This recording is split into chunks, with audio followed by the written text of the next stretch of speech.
बिस्मिल्लाहिर्रहमानिर्रहीम। अस्सलाम वालेकुम टू ऑल माय स्टूडेंट्स। उम्मीद है आप सब लोग खैरियत से होंगे। और आज जो हम नया टॉपिक स्टार्ट कर रहे हैं वो है exercise 3.2 from the book of mathematical methods by SM. Yusuf. Question number 1 A part है हमारे पास। Show that inverse of all diagonal matrices with non-zero diagonal elements is a diagonal matrix। ये आर्बिट्ररी एक diagonal matrix ले ली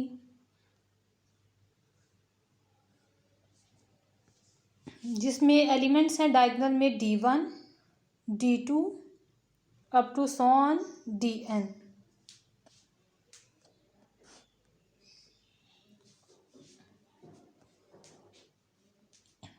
और अब arbitrary late किया कि ये मैट्रिक्स हमारे पास इस मैट्रिक्स की इन्वर्स है, इन्वर्स मैट्रिक्स है।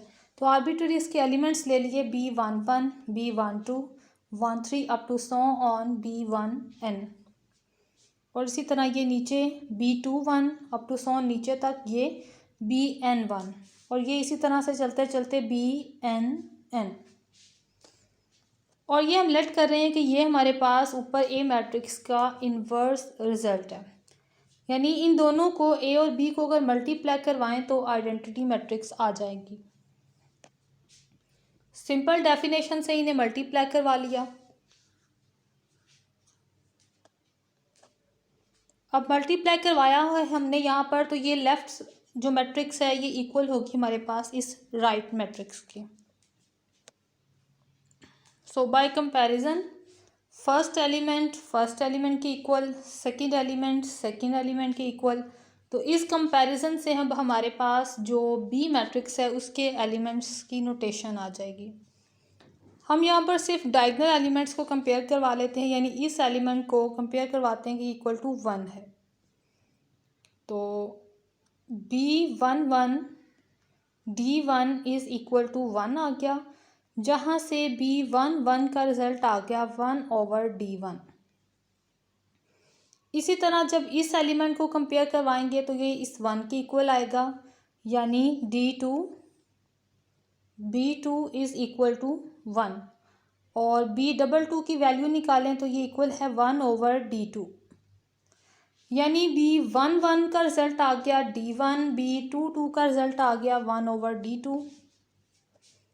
और अब अगर ज़ीरो वाली इक्वेशंस को सॉल्व करें, यानी इस इक्वेशन को मैं बनाऊं D1 B12 is equal to 0, तो B12 की वैल्यू क्या आएगी मेरे पास 0/D1, यानी इक्वल टू 0। इसी तरह किसी और रिज़ल्ट को भी हम सॉल्व करें जो इक्वल टू 0 आ रहा है, तो हमारे पास क्लियरली ये कंडीशन बनेगी Bij equal to 0 when I is not equal to j। Bij is equal to 1/di when I is equal to j। तो इस कंडीशन को ही हम अब यहाँ पे नीचे अप्लाई करेंगे।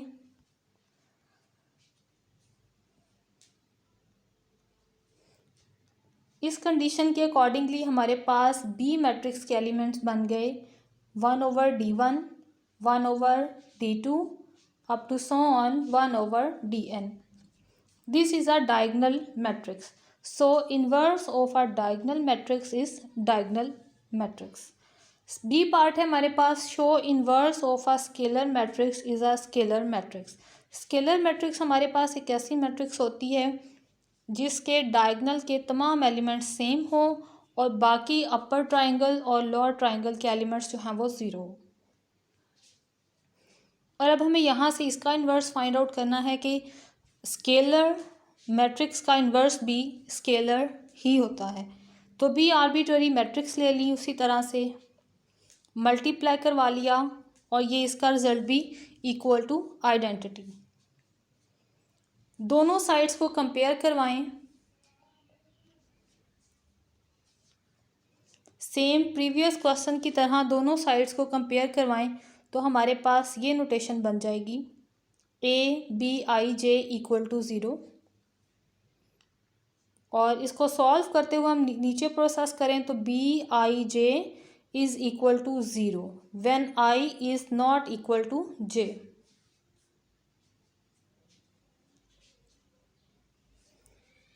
और नेक्स्ट हमारे पास आई जे, जब ये आई और जे यहाँ पर नेक्स्ट लिखें भी, यहाँ पे I is equal to J is equal to 1।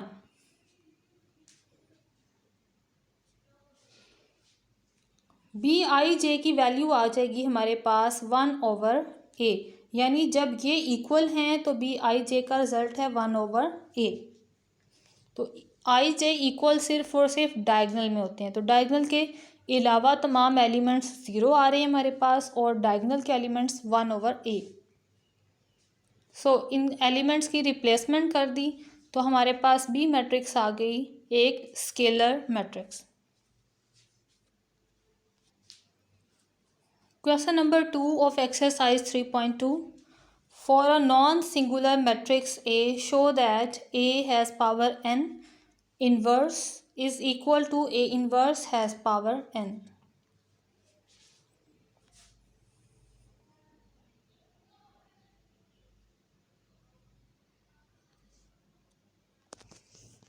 Initially हम एक साइड लेते हैं, यहाँ पे मैंने an और हैज़ पावर इन्वर्स ले ली। a की पावर n आ रही है, सो हम ब्रैकेट के अंदर a को n टाइम्स लिख सकते हैं up to so on a, और ये उसकी पावर आ गई इन्वर्स, और सामने लिख दें n टाइम्स मल्टीप्लिकेशन।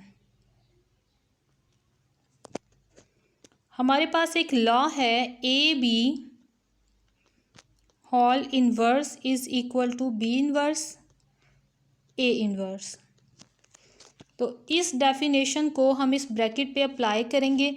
क्या होगा, ये वाला A इनिशियली इस तरह से पहले आ जाएगा और स्टेप बाय स्टेप यहाँ वाले एलिमेंट स्टार्टिंग में आते जाएंगे और इस तरह ये वाला एलिमेंट लास्ट पे चला जाएगा।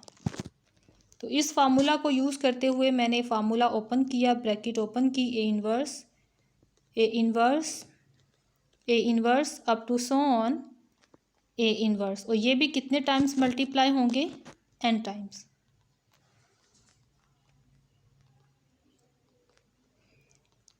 अब अगर वापस हम इनकी पावर्स को ऐड अप करना शुरू करें तो ये, क्योंकि n टाइम्स मल्टीप्लायर थे तो इनकी पावर भी n आ जाएगी। तो हमारे पास दोनों कंडीशन सेटिस्फाई हो गई कि इसकी पावर और इन्वर्सेस जो हैं वो एक्सचेंज किए जा सकते हैं। सेकेंड पार्ट देखें, K A whole inverse is equal to K inverse A inverse. यहाँ पर आर्बिट्ररी एक साइड को ले लिया, लेट्स सपोज इस साइड को ले लिया और के ए से यहाँ पर मल्टीप्लाई करवा लिया।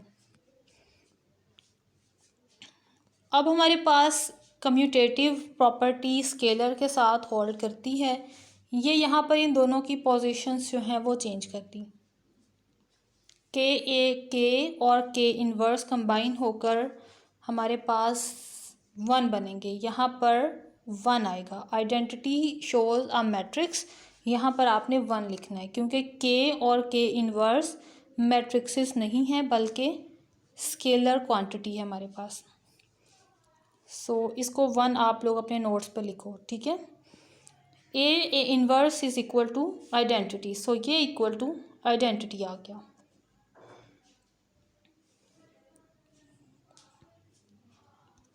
अब हम यही चेक करेंगे कि यहाँ से ये कंडीशन जो है, जो ऊपर हमने प्रूफ करवाना है, वो लेफ़्ट साइड राइट साइड के इक्वल कैसे आती है। इसी आइडेंटिटी वाली इक्वेशन को यूज़ करेंगे और इसे के ए इन्वर्स से मल्टीप्लाई करवा देंगे। यहाँ पर आइडेंटिटी बेटा इस साइड पर नहीं, आप इस साइड पर रखो, क्योंकि जब हम मैट्रिक्सेस की फॉर्मेशन में कुछ मल्टीप्लाई करवाते हैं तो वो हम एक साइड से करवाते हैं, या लेफ़्ट साइड से या राइट साइड से। तो यहाँ पर क्योंकि लेफ़्ट साइड पे मल्टीप्लाई करवाया, इसलिए ज़रूरी है कि इस साइड पर भी जो भी मैट्रिक्स है चाहे वो आइडेंटिटी ही है, हम नई जो मल्टीप्लिकेशन हमने करवा रहे हैं नई मैट्रिक्स से, उसे भी हम यहाँ पर लेफ़्ट साइड पर रखें। ठीक है, तो ये बेटा आप लोग अपने नोट्स पे भी इसको करेक्ट करें।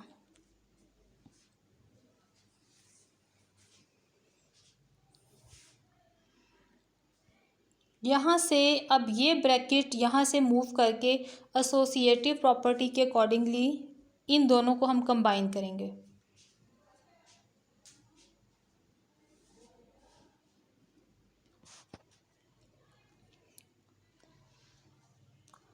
कंबाइन करते हुए मैंने के ए इनवर्स को कंबाइन किया के ए के साथ, और इस ब्रैकेट को एसोसिएटिव लॉ के अकॉर्डिंगली मैंने बाहर निकाल दिया, और यहाँ पर के ए इनवर्स उसी तरह से आ जाएगा। ठीक है, इस आई को आपने यहाँ लिखना है, जैसे आपने यहाँ लिखा हुआ है ऐसे नहीं लिखना। ओके जी, अब इन दोनों की मल्टीप्लिकेशन ऑब्वियसली आइडेंटिटी ही आएगी हमारे पास। कैसे आइडेंटिटी आएगी? क्योंकि ये भी एक मैट्रिक्स है इन्वर्स में, और ये वही मैट्रिक्स है जिसका इन्वर्स यहाँ लिखा हुआ है। सो इनकी मल्टीप्लिकेशन आइडेंटिटी इक्वल आ जाएगी।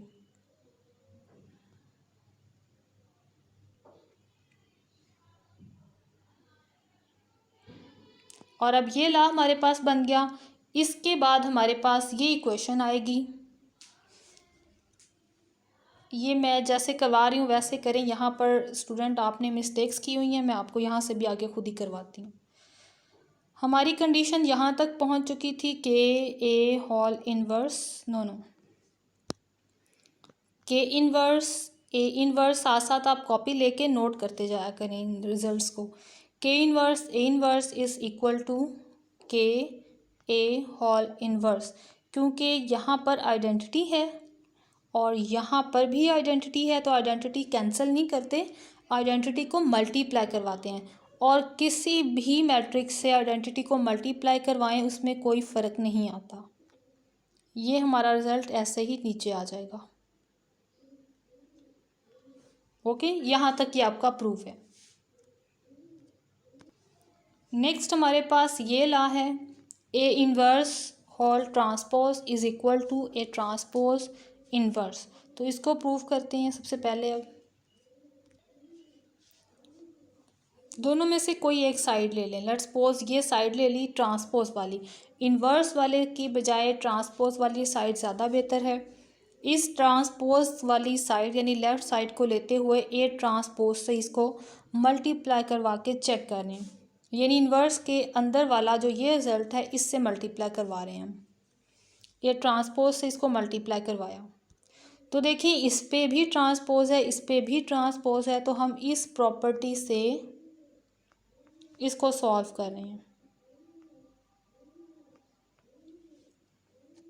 ठीक हो गया, यानी इस ट्रांसपोज को जब हम ट्रांसपोज कॉमन लेके ब्रैकेट में लिखेंगे तो ये इस रिज़ल्ट में आ जाएगा, ए पहले ए इन्वर्स बाद में। अब ए और ए इन्वर्स मल्टीप्लाई होकर आइडेंटिटी का ट्रांसपोज लेंगे, फिर भी वो आइडेंटिटी ही आएगी।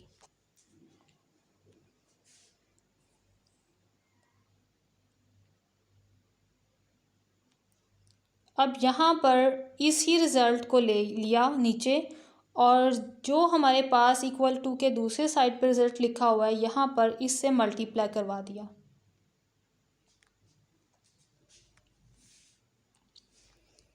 और यहाँ से भी सेम आपने वैसा काम कर लिया, आइडेंटिटी कैंसिल नहीं करनी आपने। और ठीक है, ऐसे ही लिखा रहने दें इसको। ब्रैकेट आपने डायरेक्ट शिफ्टिंग कर ली। यहाँ से एक स्टेप मिसिंग है, वो मैं आपको यहाँ पे नीचे बता दूँ फॉर न्यू स्टूडेंट्स।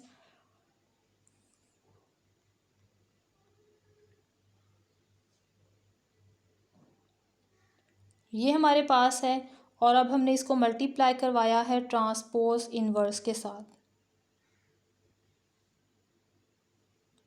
यहाँ से अब ब्रैकेट शिफ्ट करनी है एसोसिएटिव लॉ के ज़रिए। ए इन्वर्स ट्रांसपोज को बाहर निकाल दिया, bracket A transpose multiply by A transpose inverse. ये मैं सिर्फ इस साइड को प्रूव कर रही हूँ। इस साइड पर ये वाला जो आंसर है ये तो ए ट्रांसपोज इन्वर्स ही रहेगा। सेम ऐसे ही इसको सॉल्व कर लें, बस ये आइडेंटिटी भी ऐसे साथ यहाँ पे लिखनी है आपने। अब ये देखें, ये जो आंसर यहाँ पे मैंने लिखा है इसका आंसर क्या आ गया, आइडेंटिटी, और यहाँ क्या आ गया, A inverse transpose. A inverse transpose और यहाँ पर आइडेंटिटी, और इस साइड पर आ गया आपके पास result same, identity, A transpose और होल इन्वर्स। अब आइडेंटिटी जिस भी मैट्रिक्स से मल्टीप्लाई हो कोई फ़र्क नहीं आता, वही मैट्रिक्स नीचे आ जाएगी। सो ये दोनों लॉज हमारे पास प्रूव हो गए, राइट। जो स्टेप्स मैंने आपको बताए हैं वो आप साथ साथ नोटबुक लें, उस पर नीटली उसको नोट कर लें।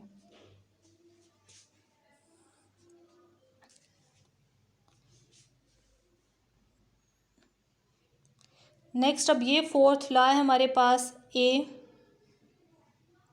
बार inverse is equal to A inverse bar. यहाँ बार पहले और इन्वर्स बाद में है, और यहाँ दूसरी साइड पे इन्वर्स पहले और बार बाद में। अब इसे प्रूफ करवाते हैं लेफ़्ट और राइट साइड्स को। ये हमारा फोर्थ पार्ट है, इसे प्रूफ करवाना है। इनमें से मैं इस साइड को ले रही हूँ, राइट साइड को, ए इन्वर्स बार, और मैं इसे मल्टीप्लाई करवा रही हूँ ए बार से। दोनों के ऊपर बार है कॉमन, अब इस बार को कॉमन ले लेते हैं, यानी दोनों का बार मैंने कंबाइन करवा दिया। अब बार के नीचे ए और ए इन्वर्स लिखे हुए हैं, सो ये आ गया हमारे पास आइडेंटिटी, और आइडेंटिटी के ऊपर है बार। आइडेंटिटी के ऊपर अगर बार हो तो ये वापस इक्वल टू आइडेंटिटी ही बन जाएगी मैट्रिक्स, ठीक हो गया। अब हम इसी अपने सॉल्यूशन को लेंगे, A inverse bar A bar is equal to I, और अब दूसरी जो लेफ़्ट साइड है वो हम दोनों साइड्स पे मल्टीप्लाई करवाएंगे।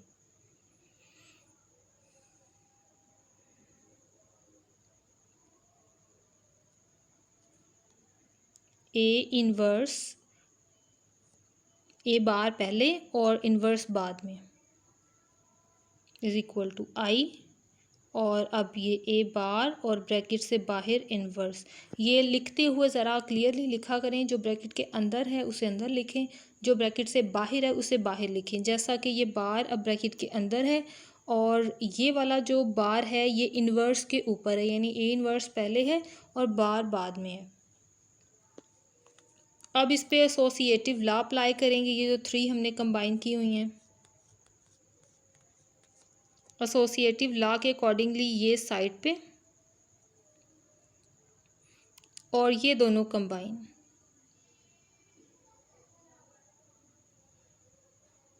ये आइडेंटिटी से मल्टीप्लाई होके ये इस तरह से वापस आ जाएगा। अब ब्रैकेट के अंदर देखें हमारे पास ए बार है और दूसरी साइड पर ए बार इन्वर्स है, यानी ये एक दूसरे के इन्वर्सेस हैं। इन्हें मल्टीप्लाई करवाएंगे तो भी आइडेंटिटी आएगी।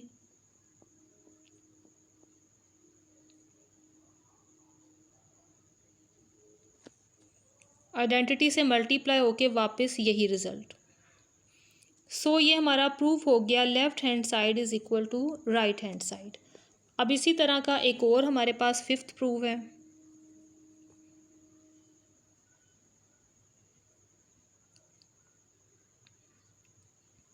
ए ट्रांसपोज फिर बार और फिर ये इन्वर्स, ये इक्वल है, ये हमने प्रूफ करना है। ए इन्वर्स बार और ये बाहर है इसका ट्रांसपोज।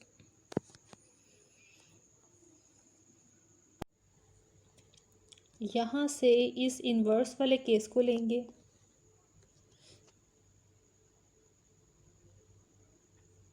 ए इन्वर्स ट्रांसपोज और ये होल बार। अब इसको मल्टीप्लाई करवा रहे हैं हम ए ट्रांसपोज बार, तो देखें बार कॉमन जब ये मल्टीप्लाई होंगे और ये इस तरह से आ जाएगा। नेक्स्ट, अब इनका ट्रांसपोज भी कॉमन आ रहा है, ट्रांसपोज भी कॉमन ले लें।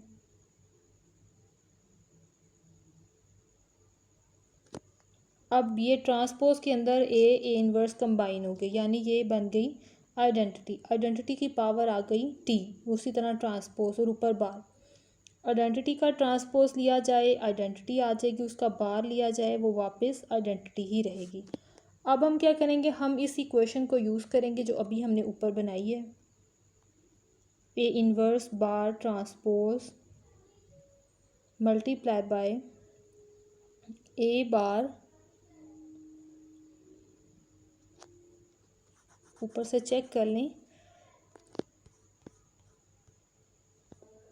ए ट्रांसपोज पहले है, ए इनवर्स ट्रांसपोज और बार, और नेक्स्ट है हमारे पास ए ट्रांसपोज और बार is equal to identity.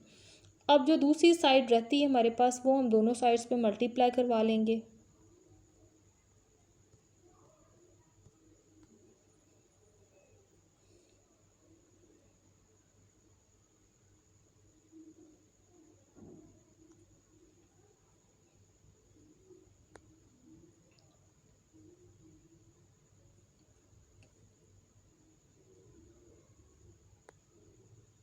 A transpose bar whole inverse identity A transpose bar inverse. अब इन दोनों की एसोसिएटिव लॉ के ज़रिए कम्बिनेशन इसके साथ बना देते हैं,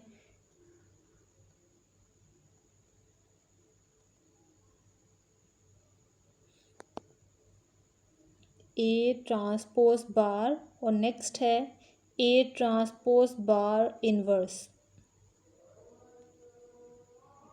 ए ट्रांसपोज बार होल इनवर्स। और चेक करें ज़रा, ये जो दोनों मैट्रिक्सेस हैं ये एक दूसरे की इन्वर्सेस हैं, आइडेंटिटी आ जाएगी यहाँ पर भी।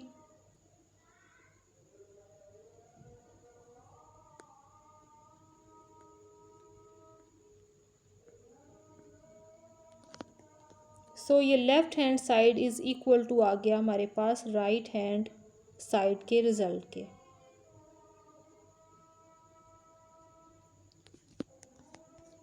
आपने जब भी साइड चूज़ करनी है आप चूज़ करें इन्वर्स वाली। अगर आप इन्वर्स वाली चूज़ करें तो उसे ए वाले फैक्टर से मल्टीप्लाई करवाएं, और अगर आप ए वाला फैक्टर चूज़ करें तो फिर आप उसको इन्वर्स वाले फैक्टर से प्रूव करें। ठीक है। Next question number 3, if A is invertible and A B is equal to zero matrix. Invertible का मतलब है इन्वर्स, ठीक है, ए का इन्वर्स पॉसिबल है और ए बी की मल्टीप्लिकेशन ज़ीरो है, then show that B is equal to zero. Okay, हमारे पास जिस मैट्रिक्स का भी इन्वर्स पॉसिबल हो इसका मतलब है कि हम ए को ए इन्वर्स भी बना सकते हैं, यानी जिस मैट्रिक्स का इन्वर्स हो उसका इन्वर्स फॉर्म हमारे पास ऑब्वियसली अवेलेबल है।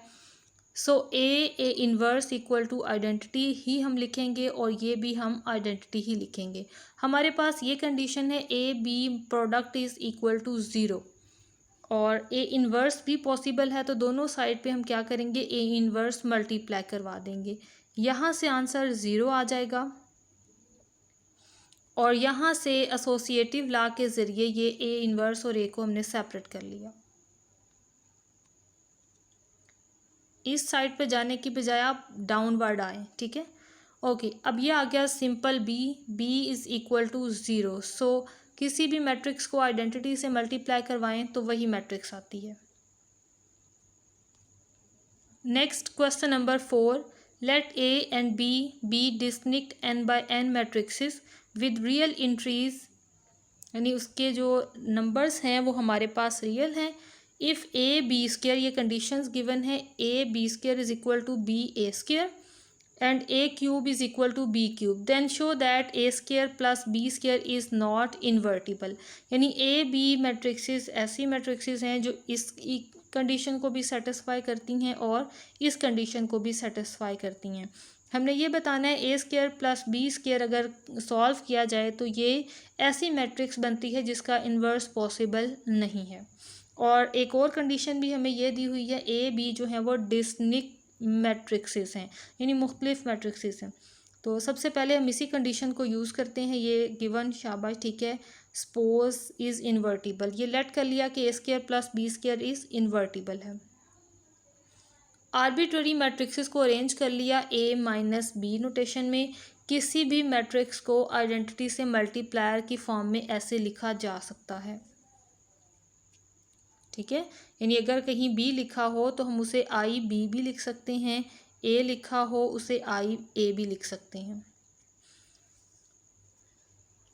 आई की जगह पर हमने इसी मैट्रिक्स को लिखा और इसी के इन्वर्स को लिख लिया, क्योंकि हमने ऊपर सपोज किया है कि ये इन्वर्स है। अब हम इसको कंट्राडिक्शन प्रॉपर्टी से प्रूफ करवा रहे हैं, ठीक है। प्रूफ सपोज कर लिया और अब सॉल्व करेंगे, कंट्राडिक्शन होगी आगे और फिर कंट्राडिक्शन के अकॉर्डिंगली हम बताएंगे कि ये हमारे पास इन्वर्स नहीं है।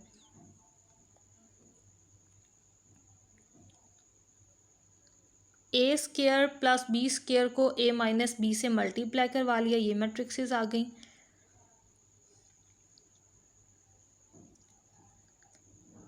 इनको अरेंज कर लिया।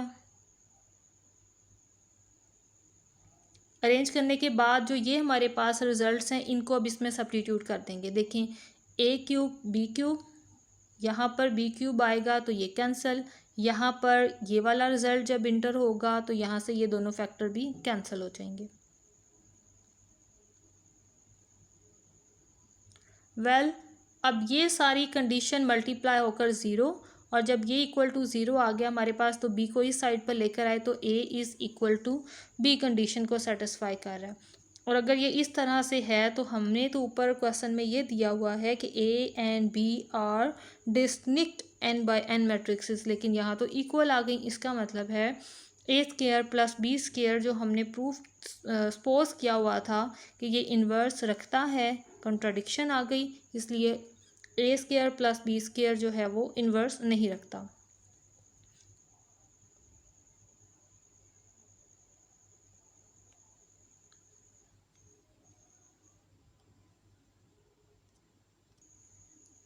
Question number 5, find inverse. तो इसमें आपको कोई कंडीशन नहीं दी कि आप एडजॉइंट मेथड यूज़ करें, रो ऑपरेशन यूज़ करें या कॉलम ऑपरेशन। आपको जो मेथड इजी लगे आप उसी के अकॉर्डिंगली इन्वर्स फाइंड आउट कर सकती हो। रो ऑपरेशन अप्लाई करते हुए यहाँ पर इन्वर्स फाइंड किया, यानी ये साथ में आइडेंटिटी मैट्रिक्स, इसकी साथ में हेल्प लेंगे। हमें अब ए को आइडेंटिटी बनाना है विद यूजिंग रो ऑपरेशंस, और जो जो रो ऑपरेशन हम ए पे अप्लाई करेंगे to make it identity matrix, वही रो ऑपरेशंस हम अपनी इस आइडेंटिटी मैट्रिक्स पे भी अप्लाई करेंगे। तो सिंपल ये के यहाँ पर यूज़ हो रहा है, इजाफी सिर्फ इसी को ख़त्म करना है। इसके लिए रो ऑपरेशन जो है ये अप्लाई करेंगे R1 माइनस के R3। स्टूडेंट्स जिस मैट्रिक्स में जिस रो में आपने चेंजिंग करनी हो काइंडली उस मैट्रिक्स को उस रो को पहले लिखा करें और जिस रो को आप यूज़ करो उसको बाद में, ठीक है। जिस रो में चेंजिंग करनी हो उसे पहले लिखा करें, जिस रो को यूज़ करो चेंजिंग लाने के लिए उसे बाद में लिखा करो, ठीक है। इस नोटेशन की बजाय आपने इस नोटेशन को फॉलो करना है। ये आपके पास मैट्रिक्स आ जाएगी इन्वर्स। अब ये सेकंड पार्ट है, इसके भी रो ऑपरेशन अप्लाई करते हुए हमें आइडेंटिटी बनाना है। तो सबसे पहले एक आइडेंटिटी मैट्रिक्स ले ली और अब इन दोनों का कंपैरिजन करना है। तो कंपैरिजन करते हुए सबसे पहले इंटरचेंजिंग रोज करेंगे, क्योंकि हमारे पास यहाँ पर 1 होना चाहिए, यहाँ 1 होना चाहिए, यहाँ 1 और यहाँ 1। तो देखें R1 और R3 इन दोनों की एक्सचेंज करनी पड़ेगी हमें कंडीशन।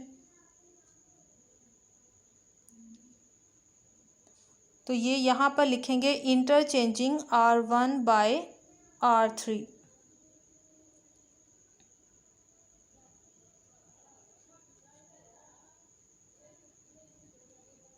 इसके बाद अब यहाँ से देखें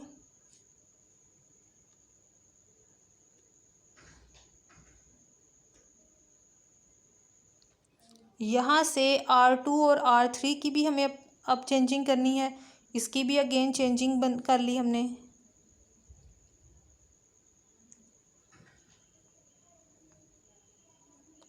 और अब जस्ट नेगेटिव साइन एक्स्ट्रा आ रहा है यहाँ पर और यहाँ पर, जिसे हमें कॉमन लेना है। तो इसे कॉमन ले लेंगे एक दफ़ा R2 से R3 से, तो ये हमारे पास रिज़ल्ट आ गया ये वाला। फाइनल हमारी इन्वर्स मैट्रिक्स ये वाली बन गई। जैसे ही ये आइडेंटिटी बनती है, ये हमारे पास हमारी इन्वर्स मैट्रिक्स बन जाती है। Part 3 -1 2 4 2 1 -2 3 0 5 -305 it's -3।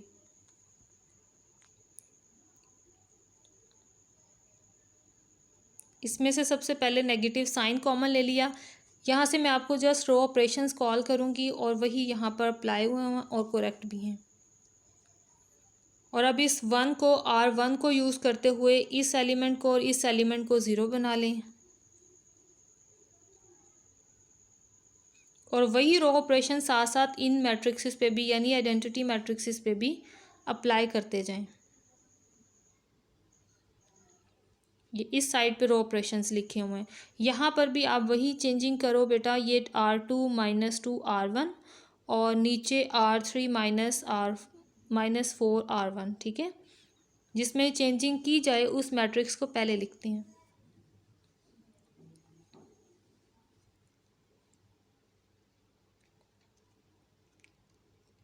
ठीक है, इन दोनों मैट्रिक्सेस को इन दोनों रोज को यहाँ से माइनस करवा लिया, तो ये कंडीशन रह गई यहाँ पे।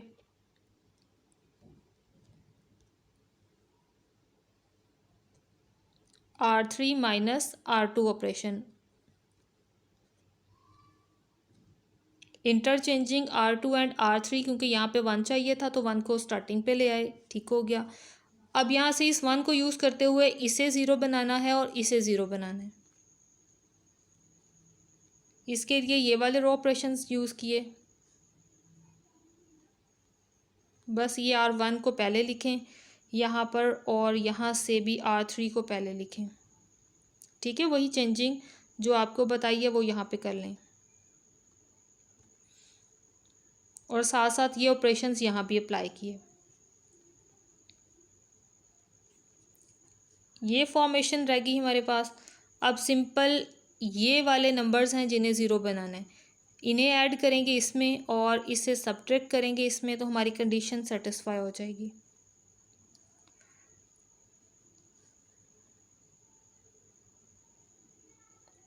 R1 -R3 R2 + R3 और ये हमारा इन्वर्स। पार्ट 4 है।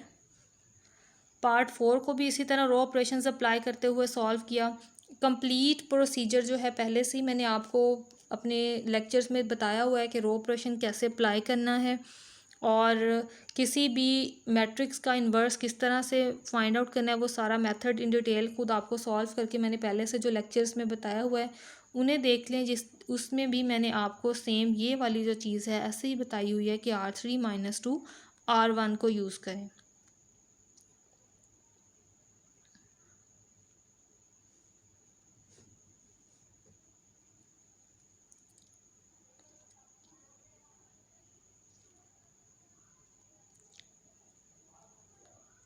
ये रो ऑपरेशन साथ साथ लिखे हुए हैं यहाँ पर और ये अप्लाई करते हुए आइडेंटिटी मैट्रिक्स बनी और ये हमारा इन्वर्स।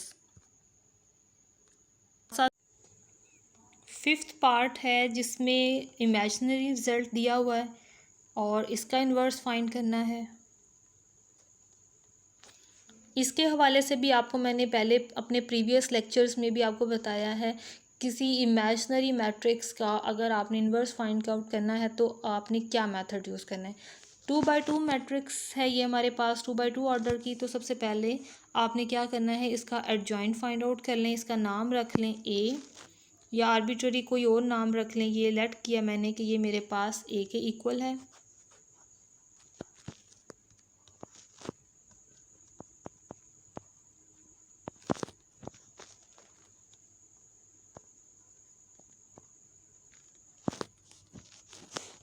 और ये आ गया -1 और नेक्स्ट अगेन -1, यानी -2 आ गया इसका डिटर्मिनेंट। और अब एडजॉइंट फाइंड आउट कर लें। Adjoint of A is equal to, यहाँ पर अयोटा अयोटा एक्सचेंज भी हुए तो अयोटा ही रहेंगे, ये -1 ये -1। So inverse of A is equal to 1/-2 iota -1 -1 iota. -2 को अंदर मल्टीप्लाई करवा दें, यानी जो ओवर में है -2 अंदर जाकर भी ओवर में ही रहेगा। अयोटा बाय -2 1/2, क्योंकि माइनस माइनस से कैंसिल, 1/2 और यहाँ पर अयोटा बाय -2। बस सिंपल नेगेटिव साइन को ऊपर ले आएँ, क्योंकि हम नीचे नहीं लिखते नेगेटिव साइन को, जब भी लिखते हैं ऊपर लिखते हैं। Minus iota by 2 1/2 and again minus iota by 2, और ये हमारे पास सिंपल इस इमेजिनरी मैट्रिक्स का इन्वर्स।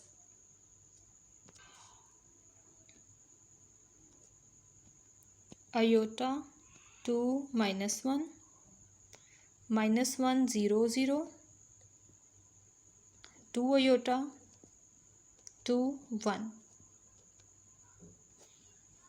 ओके स्टूडेंट्स, अब यहाँ पर ये बात है कि जो हमारे पास 3/3 ऑर्डर की मैट्रिक्स होगी, ज़्यादा बेहतर यही है कि हम इस पर रो ऑपरेशन अप्लाई करते हुए इसका इन्वर्स फाइंड आउट करें। तो स्टार्ट करते हैं हम अपना प्रोसीजर।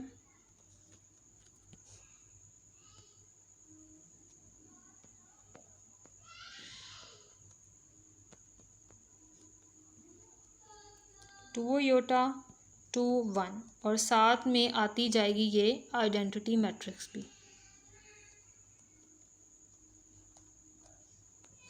सबसे पहले हमें इंटरचेंज करवाना पड़ेगा, इंटरचेंजिंग R1 बाय R3।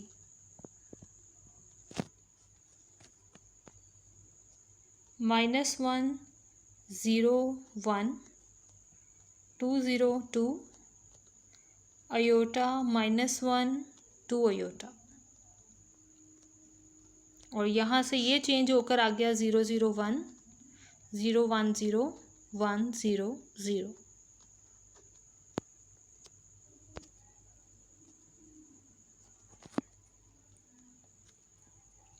अब सिंपली ये देखें, R2 में से 2 कॉमन आ रहा है यहाँ से, तो 2 कॉमन ले लें। Taking 2 common from R2, so first row बन गई सेम, अभी सेम है 1 0 1 अयोटा -1 2 अयोटा, और यहाँ आ गया हमारे पास 0 0 1 0 1/2 0 0 सॉरी 1 1 0 0। और अब यहाँ से R2 + R1 करेंगे तो ये वाला नंबर 0 हो जाएगा। अभी इस अयोटा को भी 0 बनाना है, तो इसके लिए क्या रो ऑपरेशन अप्लाई करेंगे हम, R3 + अयोटा R1।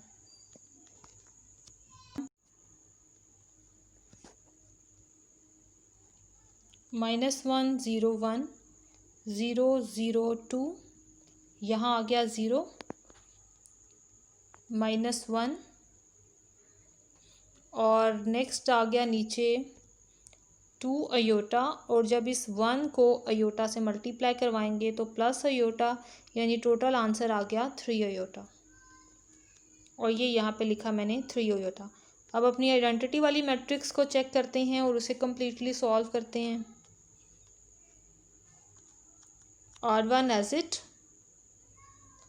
और R2 में क्या डिफरेंस है कि R1 हमने उसमें ऐड कर दी है, सो यहाँ भी आ गया 1। और R3 में क्या चेंजिंग की है हमने, सिंपल R1 को अयोटा से मल्टीप्लाई करवा के यहाँ ऐड करवाया, तो यहाँ सिंपल अयोटा आ जाएगा।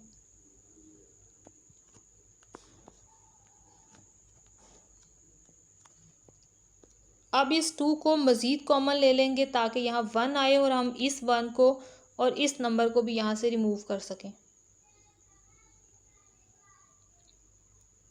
taking 2 common from R2.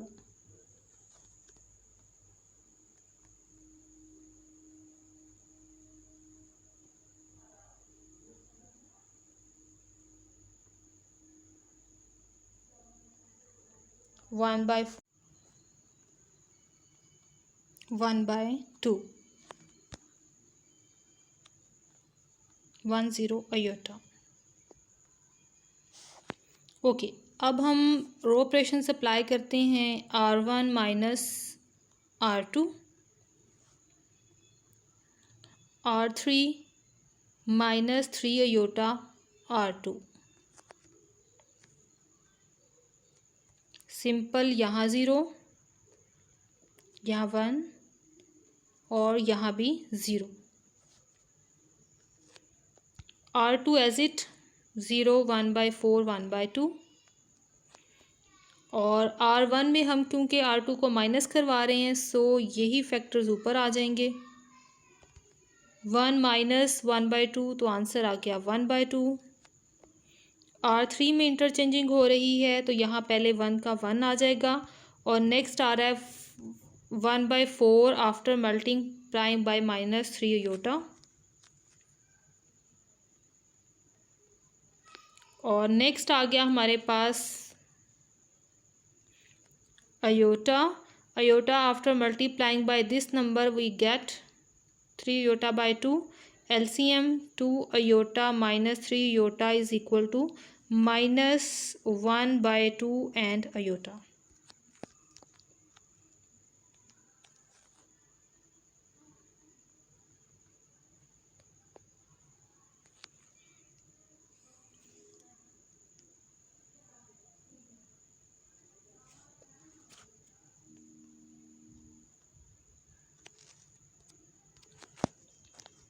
अब सिंपल इंटरचेंज करना है हमने रोज़ को और नेगेटिव कॉमन लेना है. सबसे पहले माइनस कॉमन ले लेते हैं. Taking -1 common from R1 and R3.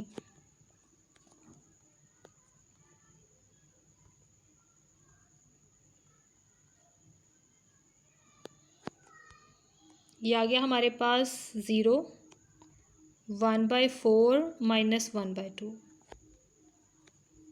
0 minus 3 1/4. 1/4 1/2 minus 1/4 positive 1/2.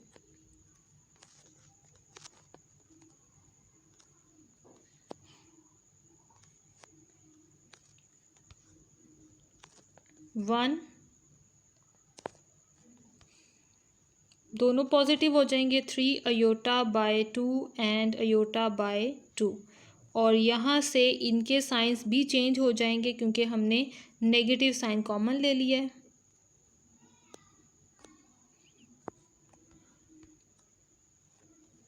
अब इंटरचेंज करेंगे R1 and R3. Interchanging R1 and R3. यहाँ full identity.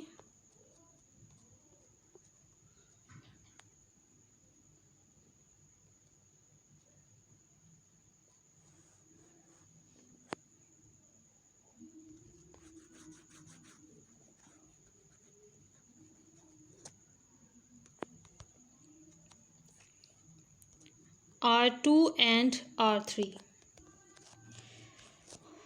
I am trying to complete as early as just because of this.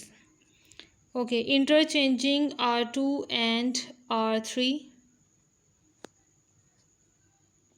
First row हमारी ऐसे ही आ जाएगी तो first row को ऐसे ही लिखें 1/4 माइनस 1/2. और यहाँ आ गया 1 3 iota by 4 iota by 2. ये भी करेक्ट कर लें यहाँ से. ये 4 और नीचे आ गया 0 1/4 एंड 1/2. और ये अब हमारे पास फाइनल सॉल्यूशन आ गया. फर्स्टली यहाँ से रिपीट करवा देती हूँ ताकि कोई पॉइंट आपका रह ना जाए. यहाँ से क्या किया, यहाँ से यहाँ से भी नेगेटिव साइन कॉमन लेंगे और यहाँ से भी नेगेटिव साइन, ये नेगेटिव और बाकी दोनों positive, first positive second negative, तो ये चेंजिंग यहाँ पर नीचे आ गई with negative sign and with positive and negative.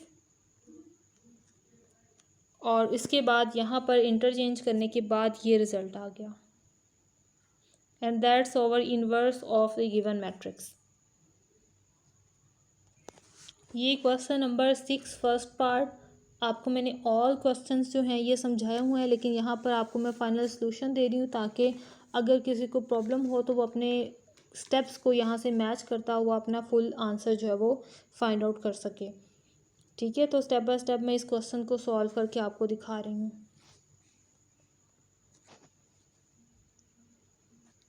First step है R2 - 2 R1, R3 - 3 R1, first row as it,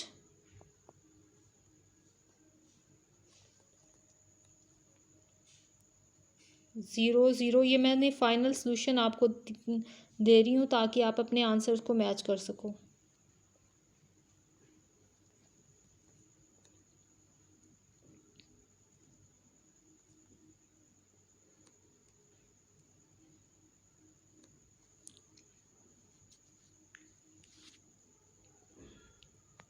taking 7 common from R3,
यहाँ से इंटरचेंज, यहाँ से 2 स्टेप मैं डायरेक्ट कर रही हूँ, लेकिन आपने जब नोट करना है इसको तो आपने स्टेप बाय स्टेप करना है। एक स्टेप ये कर रही हूँ मैं कि यहाँ से माइनस कॉमन ले रही हूँ, और दूसरा स्टेप ये कि इनको मैं इंटरचेंज भी कर रही हूँ।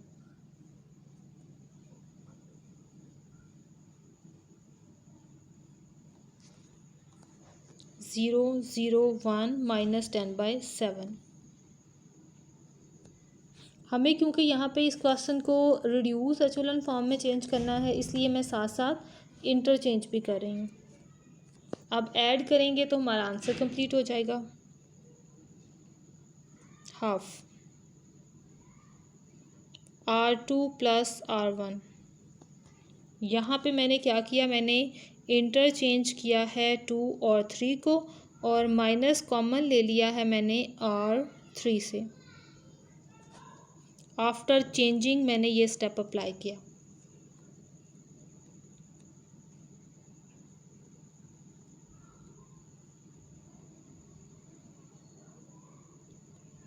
ज़ीरो 1 0, और ये आ गया 4/7।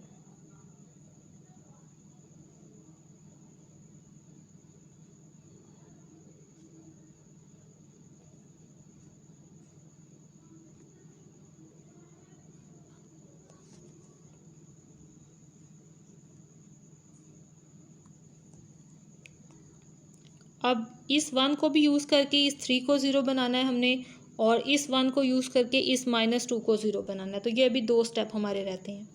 पहले हम यहाँ से ऐसा करेंगे, इस 1 को यूज़ करके इस -2 को 0 बनाएंगे,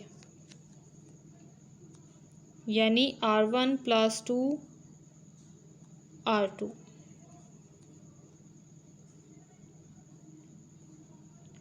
और ये सॉल्यूशन आ गया हमारे पास यहाँ पे -15/7।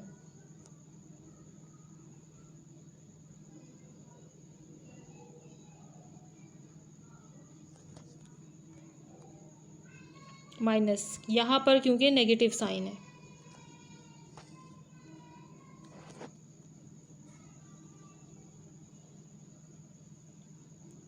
अब यहाँ से इस 1 को यूज़ करके इस 3 को 0 बना देंगे।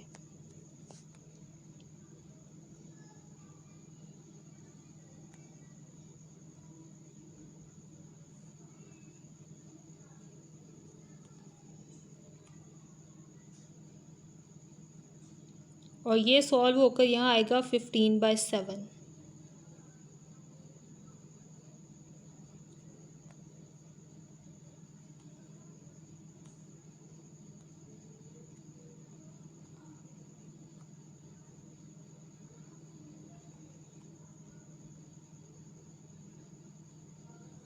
और ये हमारे पास रिड्यूस्ड एचेलॉन फॉर्म है। Question number 3 first part. Question number 6 first part का ये हमारे पास आंसर आ गया।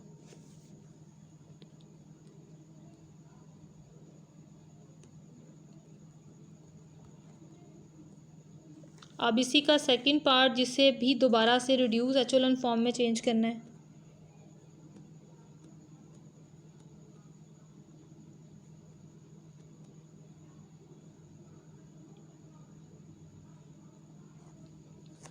ये क्वेश्चन है हमारे पास। यहाँ पर स्टार्टिंग पे मैं एक काम कर रही हूँ, ये जो 2 और 2 लिखा हुआ है इसे कॉमन ले रही हूँ। Taking 2 common from R2 and R3।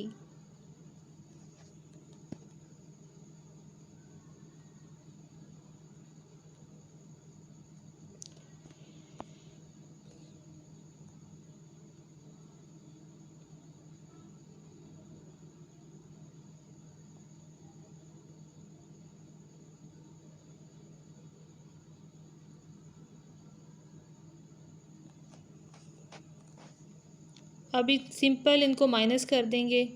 R3 minus R2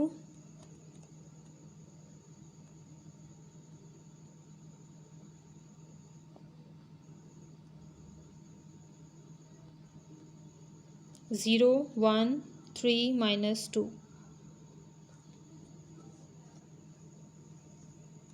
अब यहाँ से ये देखें, ये R1 और R3 दोनों सेम हो गए, तो इनको माइनस करवाएंगे तो हमारे पास सिंपल और भी सिंपल रिजल्ट आ जाएगा। R3 minus R1।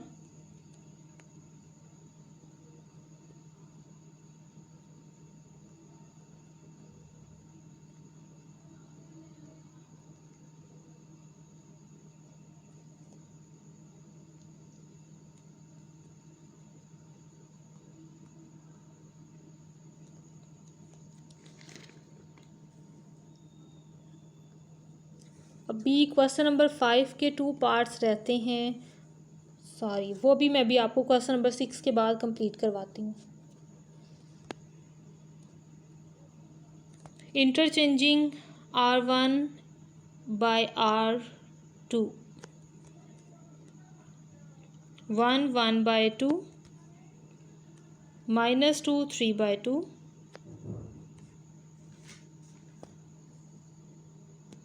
0 1 3 -2। अब इस 1 का यूज़ करते हुए इस 1/2 को 0 बनाना है हमने, क्योंकि हम reduce echelon form find out कर रहे हैं।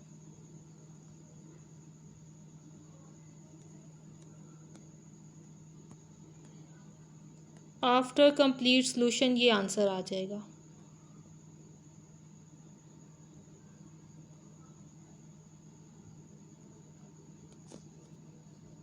फाइन।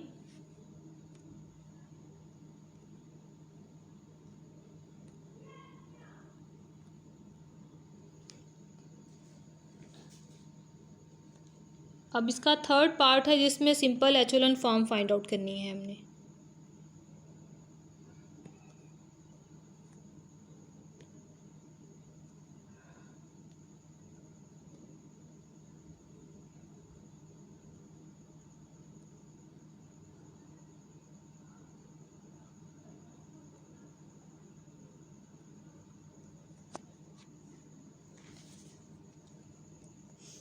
स्टार्टिंग में स्टेप्स हम 1 को यूज़ करके R1 को यूज़ करते हुए 0 बना रहे हैं।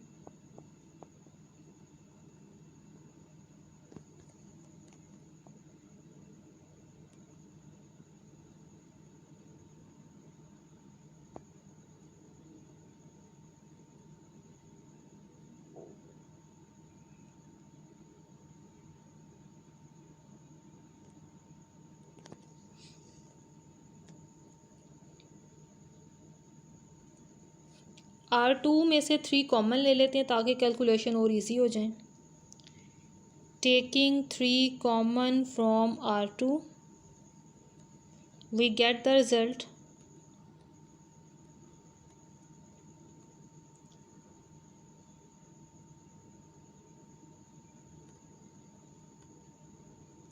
0 0।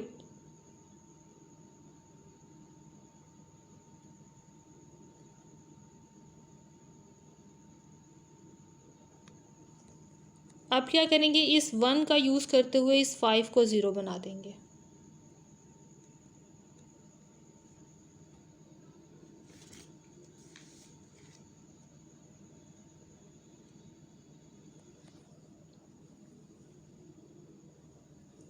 फाइव का डायरेक्ट भी 0 हम बना सकते हैं और 5 को कॉमन लेके, तो कॉमन लेके सॉल्व करना मुझे ज़्यादा इजी है, वो मैं इसलिए करती हूँ यहाँ पे। Taking 5 common from R3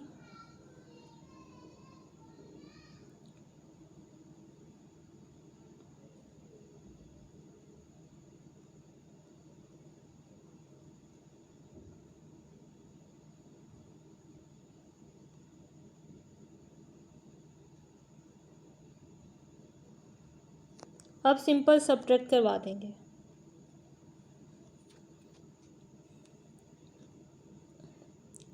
R3 minus R2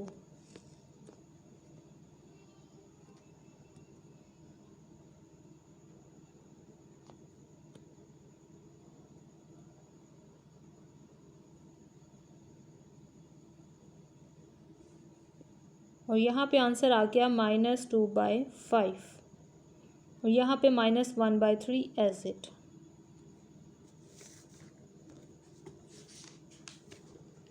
ये हमारे पास एक ही स्टेप हमने अप्लाई किया है।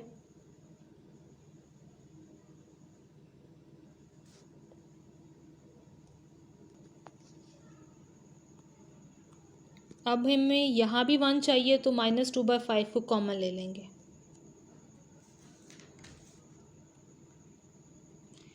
Taking -2/5 common from R3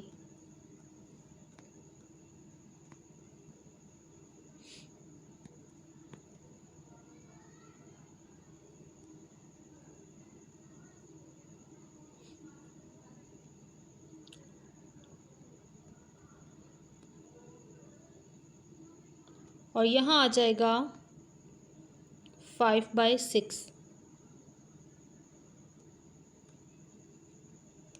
simple, ये भी हमारे पास एचोलन फॉर्म में कन्वर्ट हमने इसको कर दिया। ठीक है, इसको थोड़ा सा हम मज़ीद सॉल्व कर सकते हैं। इस 1 को यूज़ करते हुए इन ऊपर वाले नंबर्स को 0 बना सकते हैं ताकि यहाँ पर ये जो नोटेशन आ रही है ये सिंपल सब की सब एक जैसी हो जाए। रो ऑपरेशन अप्लाई करें। R1 -2 R3 R2 + 2 R3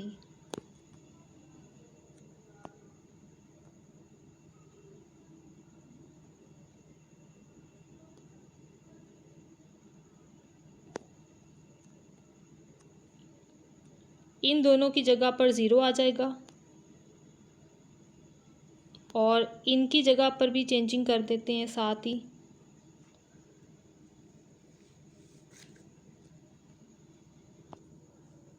तो यहाँ आ जाएगा -2/3, यहाँ आ जाएगा 2 और लास्ट रो 1 5/6 और ये हमारे पास क्वेश्चन नंबर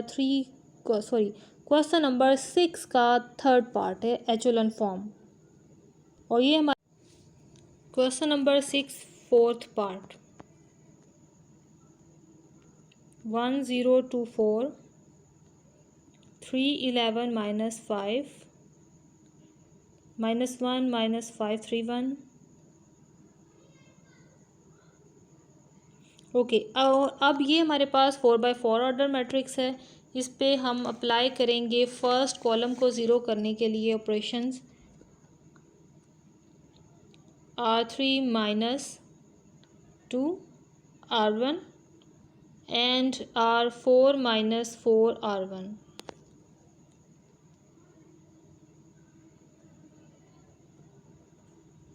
और हमारे पास ये रिज़ल्ट आ जाएगा 0 11 minus 5 3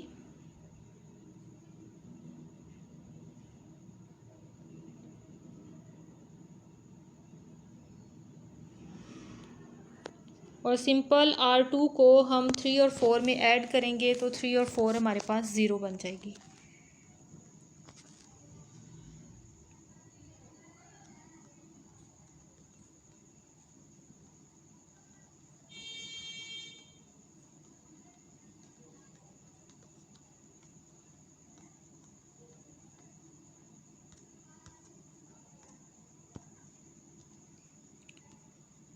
R3 plus R2 R4 plus R2 और अब 11 कॉमन ले लेंगे।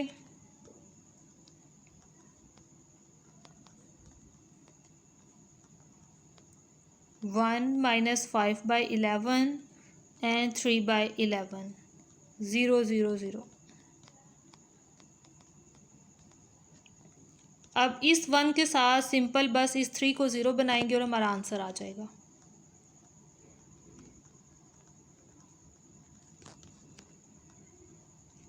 आफ्टर कंप्लीट कैलकुलेशन ये आंसर आ जाएगा फाइनली।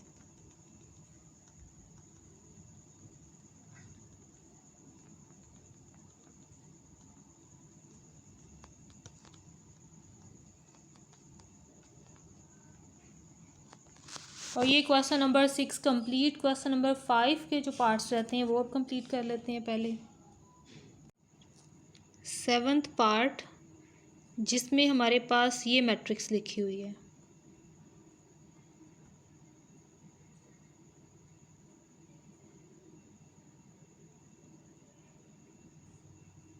और ये हम आइडेंटिटी लिख रहे हैं। ये मैंने आइडेंटिटी लिखी जिससे हम अपनी इस मैट्रिक्स को कंपेयर करवाएंगे।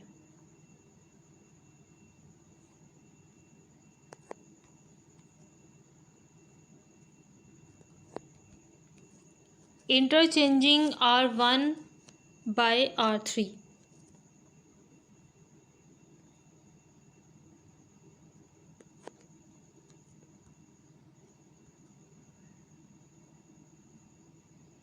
R2 ऐसे ही,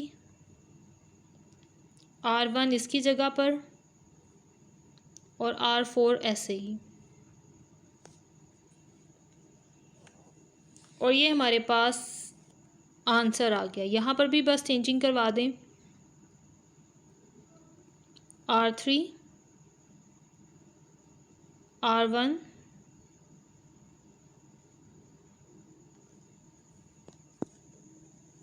और ये हमारे पास ये वाली मैट्रिक्स जो है ये हमारे पास गिवन मैट्रिक्स का आंसर है।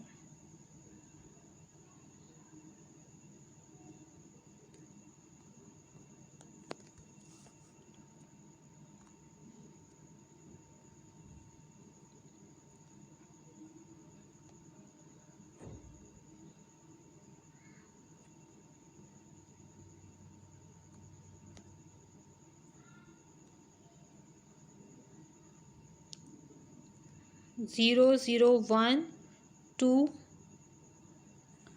एक और ज़ीरो यहाँ आएगा 0 1 2 3 7। ओके स्टूडेंट्स, यहाँ पर देखें सारी की सारी मैट्रिक्स इन्वर्स फॉर्म में है लेकिन ये पेयर जो है ये इन्वर्स फॉर्म में नहीं है। तो हम इसे ही यहाँ से इन्वर्स फॉर्म में बनाना चाह रहे हैं। इतने लंबी मैट्रिक्स को सॉल्व करने की बजाय हम इस छोटी सी मैट्रिक्स को ही सेपरेट करेंगे और इससे इस आइडेंटिटी मैट्रिक्स से कंपेयर करवाते हुए सॉल्व कर लेंगे। यानी रो ऑपरेशन अप्लाई किए मैंने R2 - 3 R1 1 2 0, 7 माइनस 6 1,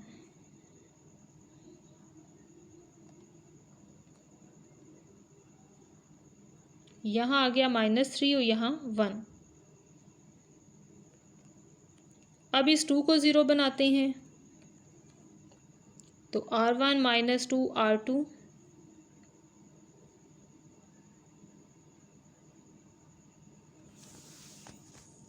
यहाँ 7, यहाँ -2 -3 और 1। ये हमारे पास वो पैच है जो इन्वर्स रिजल्ट के नीचे आएगा।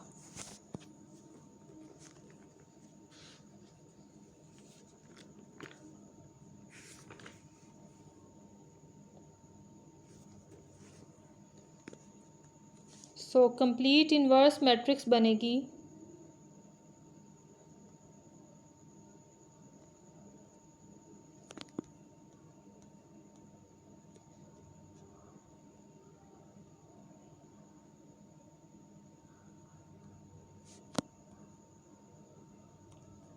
-7 -2 -3 and 1।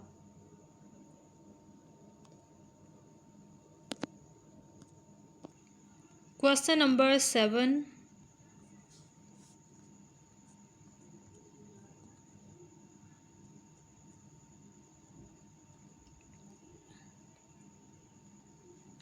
इस क्वेश्चन में कहा जा रहा है कि इस मैट्रिक्स पे रो ऑपरेशंस अप्लाई करें और इसे I3 बनाएं, यानी थर्ड ऑर्डर की मैट्रिक्स बनाएं, इसको आइडेंटिटी मैट्रिक्स बनाएं। तो रो ऑपरेशंस अप्लाई करते हुए आपने इसको बनाना है, ठीक है। रो ऑपरेशंस आपको अच्छे से ऊपर से समझ आ गए होंगे, आपने खुद इसको अब आइडेंटिटी की फॉर्म में चेंज करना है।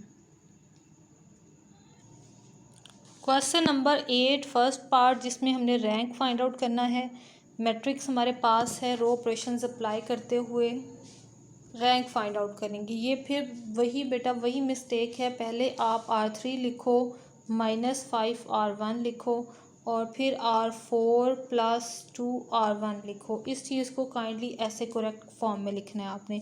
जो न्यू स्टूडेंट्स हैं वो भी इसी चीज़ को कॉपी करें जो मैं बता रही हूँ, ठीक है।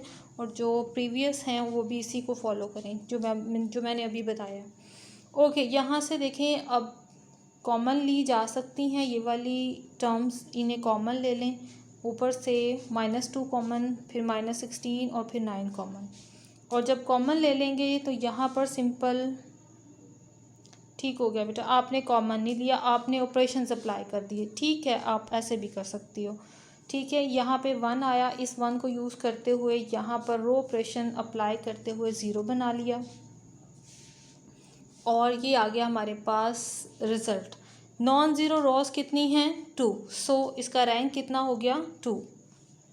अब ये मैट्रिक्स है, इस पर भी रो ऑपरेशंस अप्लाई करते हुए पहले फर्स्ट कॉलम के नंबर्स को 0 बनाया, उसके बाद आर्बिट्रेरी किसी एक नंबर को इनमें से कॉमन ले लिया जाता है और वहाँ 1 आता है और उस 1 को यूज़ करते हुए हम बाकी वाले जो रिज़ल्ट्स हैं उनको 0 बनाते हैं। तो 3 कॉमन ले लिया, -3। अब इस 1 का यूज़ करते हुए बाकी नंबर्स को 0 बनाया और अब यहाँ 3 और 7 रह गया है। 3 को कॉमन लेके अब 7 को 0 बनाया रो ऑपरेशंस अप्लाई करते हुए। और नॉन ज़ीरो रोज कितनी हुई हमारे पास? यहाँ भी 3। सो रैंक इसका है 3। ये थर्ड पार्ट है। थर्ड पार्ट में भी 1 को यूज़ करते हुए बाकी एलिमेंट्स को फर्स्ट कॉलम के बाकी नंबर को 0 बनाया। जिन स्टूडेंट्स को रैंक वाले क्वेश्चन या रैंक क्या है इसके बारे में नहीं पता, वो पहले मेरी प्रीवियस वीडियो देख लें, rank how to find a rank of a matrix. तो फिर उसके बाद ये क्वेश्चन जो है वो देखें ताकि उसको प्रैक्टिस हो कि ये क्वेश्चन किस तरह से सॉल्व हुए हैं, ठीक है। फर्स्टली वो आप वीडियो देखें, उसके बाद आप यहाँ तक आएंगे तो आपको ज़्यादा अच्छी समझ आएगी। यहाँ पर क्योंकि मैं जस्ट आपको सॉल्यूशन प्रोवाइड कर रही हूँ। ये आ गया, यहाँ से इस 1 का यूज़ करते हुए बाकी टर्म 0 और नॉन ज़ीरो रोज़ बनी यहाँ पर 2। सो इसका रैंक आ गया 2।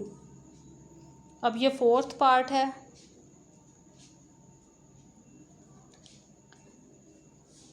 रो ऑपरेशंस ये साइड पे लिखे हुए हैं, यहाँ पर जो रो ऑपरेशंस अप्लाई करते हुए यहाँ पर आंसर आ रहा है।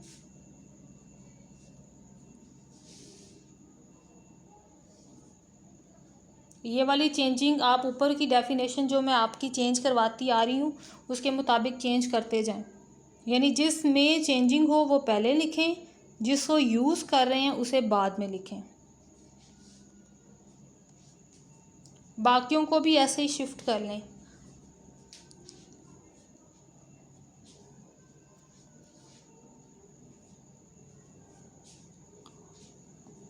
और ये आ गया 1 1 1। अब बाकी रिजल्ट्स 0 नहीं हो रहे यहाँ पे, सो इसका रैंक भी 3 आ गया। ये हमारे पास क्वेश्चन नंबर 8 का 5th पार्ट है और यहाँ पर नोटिस करें आर की पावर इंक्रीज़ हो रही है, यहाँ पर भी इंक्रीज़ हो रही है और डाउनवर्ड भी इंक्रीज़ हो रही हैं। ठीक हो गया। इस कंडीशन को पहले तो आर की पावर को सेट कर लें कि आर की किस रो में क्या पावर है। तो यहाँ देखिए 1 - 1 है, यानी यहाँ 0 है, यहाँ 1 है। तो इस तरह से ये पावर्स पहले हम सेट कर लें।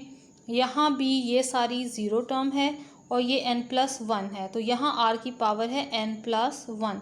ये जो बाद वाले नंबर्स लिखे हुए हैं यहाँ पर ये वाली आर की पावर आ रही है फर्स्ट रो में, सेकंड रो में ये माइनस हुआ तो 1 आ गया, यानी कि 1 n से मल्टीप्लाई होके n+1।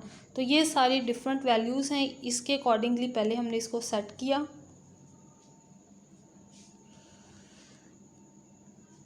और ये पावर्स आ गई।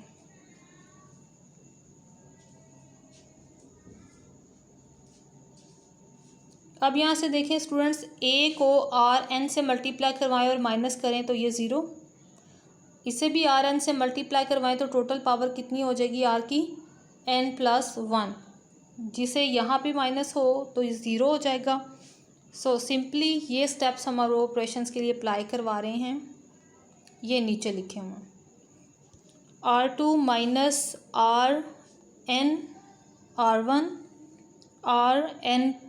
2n R1 R4 के लिए n-1 n up to so on.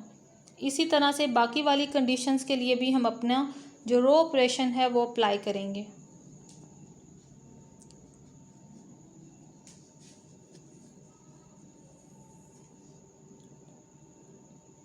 जब यहाँ 3 है तो यहाँ पर 3 - 1 आ गया, यानी r की पावर 3 - 1 n आ गया।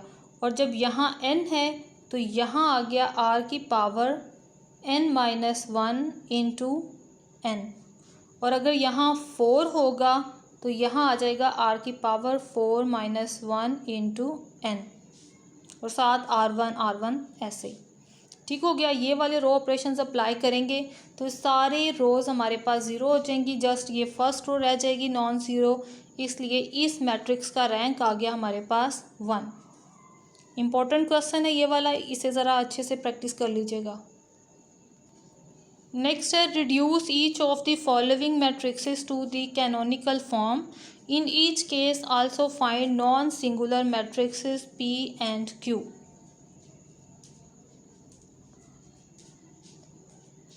नॉन सिंगुलर इन्हें इसलिए कहा गया कि इनका डिटर्मिनेंट लिया जाए तो वो नॉट इक्वल टू 0 होगा। अच्छा ओके, कैनोनिकल फॉर्म हम किस तरह से फाइंड करते हैं। एक आर्बिट्ररी मैट्रिक्स हमें गिवन होती है जिसका नाम हम सबसे पहले ए रखते हैं और इस तरह से इनको सेट कर लेते हैं। आइडेंटिटी मैट्रिक्स को इस साइड पे भी अरेंज करते हैं, इस साइड पे भी, और ये ए मैट्रिक्स होती है, इसका नाम रख लें ए। ठीक हो गया। इसमें जो जो कमी रह गई है वो मैं आपको साथ साथ बताती जाती हूँ, वो आपने साथ साथ नोट करते जाना। अब ये जो पी मैट्रिक्स है ये मैट्रिक्स है रो ऑपरेशंस की, यानी इस मैट्रिक्स को आइडेंटिटी मैट्रिक्स बनाते हुए हमें जितने रो ऑपरेशन अप्लाई करना होंगे वो हम यहाँ भी अप्लाई करेंगे, और इसे आइडेंटिटी बनाते हुए जितने कॉलम ऑपरेशन अप्लाई करना होंगे वो हम यहाँ करेंगे। और मज़ीद आसानी के लिए कैनोनिकल फॉर्म मज़ीद आसानी से कैसे बनाई जा सकती है, आपने क्या करना है, फर्स्टली इस मैट्रिक्स पे पहले एक रो ऑपरेशन अप्लाई करना है, फिर कॉलम ऑपरेशन अप्लाई करना है। जो रो ऑपरेशन होगा वो साथ ही इस पे अप्लाई कर देना है। ठीक है। After applying that row operation आपने एक कॉलम ऑपरेशन अप्लाई करना है और वो इस मैट्रिक्स पे अप्लाई करना है। जब ये कॉलम ऑपरेशन भी सेटिस्फाई हो जाएगा, फिर आपने यहाँ से देखना है अब कौन सा ऑपरेशन करें, लेकिन ज़रूरी है कि वो आपने रो ऑपरेशन अप्लाई करना है। ठीक है, रो ऑपरेशन यहाँ और कॉलम ऑपरेशन यहाँ जाता जाएगा। एक एक करके आपने सॉल्व करना है, एक दफ़ा रो एक दफ़ा कॉलम। और अगर पहले कॉलम ऑपरेशन भी लगा लेंगे तो कोई हर्ज नहीं है, और अगर इकट्ठे दो भी लगा लेंगे, रो ऑपरेशन या कॉलम ऑपरेशन, तब भी कोई हर्ज नहीं है। लेकिन ज़्यादा बेस्ट यही है कि आप एक रो ऑपरेशन यूज़ करें, दूसरा फौरी तौर पे कॉलम ऑपरेशन यूज़ करें, ताकि पी और क्यू में इकट्ठी साथ साथ चेंजिंग आती जाए। ये कॉलम ऑपरेशन और ये रो ऑपरेशन। देखिए रो ऑपरेशन क्या यूज़ हुआ है, R2 प्लस R1, वो यहाँ अप्लाई नहीं हुआ, ये मैट्रिक्स एज इट ही नीचे, और यहाँ पर R2 और R1 को ऐड किया गया, इस पर कोई फ़र्क नहीं आया, और यहाँ भी इसको ऐड किया गया। इसको देखते हुए ऑपरेशन सेट करने हैं और इन पे अप्लाई करने हैं। अब यहाँ से यहाँ से ये देखें बच्चों, ये 2 कॉमन लेना था, लेकिन अगर अब ये 2 कॉलम वाइज कॉमन लिया जाता तो यहाँ वाली कैलकुलेशन थोड़ी लेंथी डिस्टर्ब करती हमें। ठीक है, तो ज़्यादा बेहतर यही था हम इसे रो वाइज लेते। तो अगर आपने ये 2 रोज ऑपरेशंस अप्लाई किए तो कोई हर्ज नहीं है, कोई गलती नहीं होगी ऐसे। लेकिन आपने बस कोशिश करनी है यही कि आप जब रो ऑपरेशन फाइनली अप्लाई करो तो कॉलम रो ऐसे। ठीक है, ज़्यादा परफेक्ट आंसर आता है। अब सिंपल यहाँ पे 0 चाहिए, तो देखें आप इस 1 को इसमें से माइनस करवा दोगे तब भी 0, इसको यूज़ करोगे तब भी 0। लेकिन ज़्यादा बेहतर क्या है, आपने रो ऑपरेशन यूज़ किया हुआ है तो ज़्यादा बेहतर ये अब आप कॉलम को यूज़ करते हुए यहाँ 0 लाओ।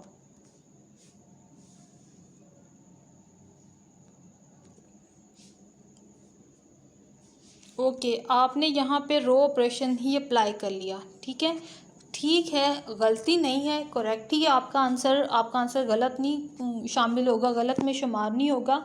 लेकिन मैं आपको बता रही हूँ कि ज़्यादा बेहतर ये है कि आप रो कॉलम को शिफ्ट करके अपने रो ऑपरेशंस लगाओगे। ठीक है,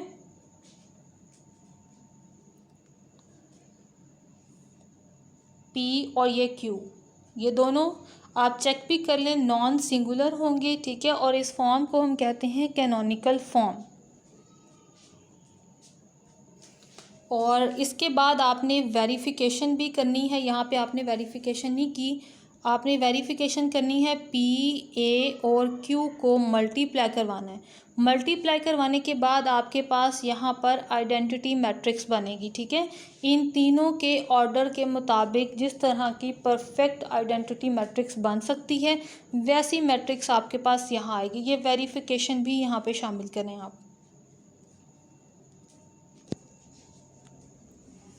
सेकंड पार्ट है, अब ये देखिए ऑर्डर, ये अब स्क्वायर मैट्रिक्स नहीं है, रेक्टेंगुलर मैट्रिक्स है। तो इसके लिए अब आपने पी क्यू बहुत ध्यान से लेना है, क्योंकि अब हमारे पास पी और क्यू ऐसे ऑर्डर की मैट्रिक्सेस होनी चाहिए जो इजीली इस मैट्रिक्स से मल्टीप्लाई हो सकें। ठीक है, हम रोज़ और कॉलम्स को चेक करेंगे, और फिर यहाँ पर कॉलम्स को देखते हुए यहाँ से 2 रोज़ ले ली। ठीक हो गया, यहाँ से 3 कॉलम को देखते हुए यहाँ पर 3 रोज़ ले ली, और इसी के अकॉर्डिंगली क्यू और पी को हमने अरेंज किया। ये 2x2 मैट्रिक्स बन गई, और यहाँ से ये 3x3 मैट्रिक्स बन गई। अब रो ऑपरेशन अप्लाई करें, कॉलम ऑपरेशन अप्लाई करें, और इसे सॉल्व करना है हमें। यहाँ 1 है बेटा। ठीक है, अभी 1 है, अभी कोई ऑपरेशन अप्लाई नहीं हुआ, एज इट ही ये यहाँ से यहाँ आ गए हैं।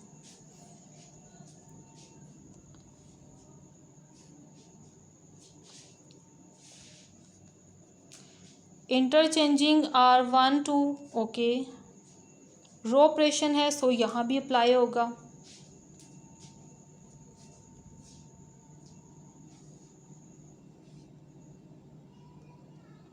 आई don't know what are you doing here. ये मेरे पास तीनों मैट्रिक्सेस यहाँ पे सॉल्व करते हैं ताकि स्टेप बाय स्टेप आपको पता चले क्योंकि ये वाला पार्ट इसका इम्पोर्टेंट भी है, इसलिए मैंने सोचा यहाँ पे आपको खुद करवाना बेहतर रहेगा। अब इसकी आइडेंटिटी फॉर्म कैसी हो सकती है? 1 0 0 0 1 0। ठीक हो गया। हमें इस मैट्रिक्स को इस फॉर्म में चेंज करना है, यानी यहाँ 0 और यहाँ 1 चाहिए हमें। सबसे पहले मैंने रो ऑपरेशन अप्लाई किया, R1 माइनस R2।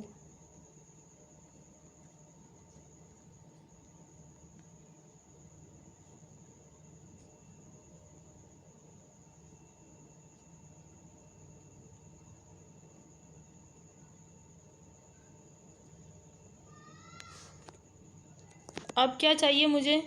अब मुझे ये चाहिए कि मुझे इस 1 के को यूज़ करते हुए यहाँ 0 चाहिए कॉलम वाइज। अब मैं कॉलम वाइज स्टेप करना चाह रही हूँ और यहाँ भी मुझे 0 चाहिए। So C1 minus C2 and C3 minus C2। दोनों कॉलम ऑपरेशन है, दोनों वहीं शिफ्ट होंगे।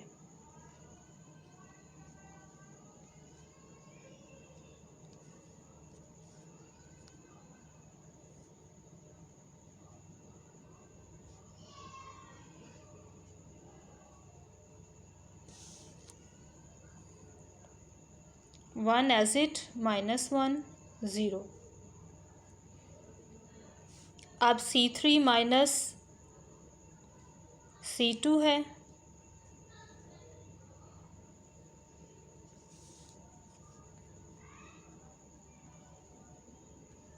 ये आंसर आ गया। सिंपली जो C2 में नंबर मौजूद था वो इधर आ गया, 0 में माइनस हुआ तो -1। सेम यहाँ भी -1 और ये हमारे पास आंसर है। अब इनकी वेरिफिकेशन करनी है हमने, यानी इन्हीं तीनों को मल्टीप्लाई करवाना है, लेकिन इसकी जगह पर a यूज़ करेंगे। p इज़ इक्वल टू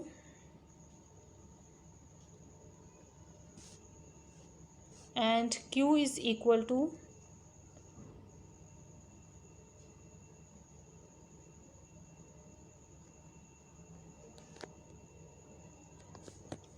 सबसे पहले मल्टीप्लाई करवा लेते हैं PA।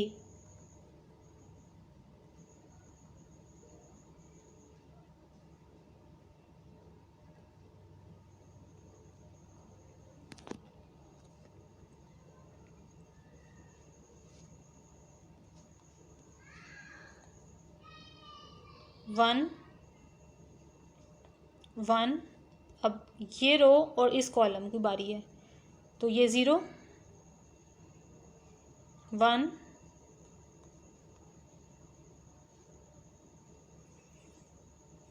0 एंड 1। अब हम PAQ को मल्टीप्लाई करवाएंगे।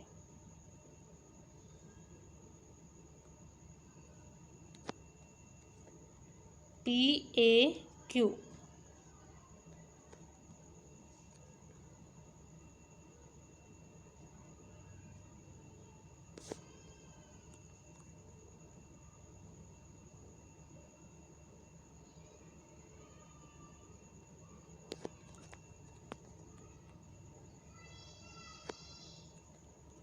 First row first column just 1, again first row second column. मैं ज़रा फर्स्ट रो को पहले कंप्लीट कर रही हूँ मल्टीप्लिकेशन में। यहाँ 0 अगेन 0। अब सेकंड रो की इनसे बारी बारी मल्टीप्लिकेशन करवाते हैं। 0 आ जाएगा, 1 अगेन 0। सो ये हमारे पास वेरिफिकेशन हो गई कंप्लीट। तो आपने तमाम क्वेश्चन जो हैं वो लास्ट पर ऐसे मल्टीप्लाई भी ज़रूर करवाने हैं, ठीक है। PAQ आपका पीछे से आंसर अगर डिफरेंट भी है तो कोई प्रॉब्लम नहीं है, आपने बस जो स्टेप्स मैंने बताए हैं वो आपने फॉलो करने हैं। सर अगर ये पार्ट 3 है जिसे कैनोनिकल फॉर्म में चेंज करना है, पी क्यू अरेंज कर लिए और रो ऑपरेशंस और कॉलम ऑपरेशंस अप्लाई करेंगे इस पे।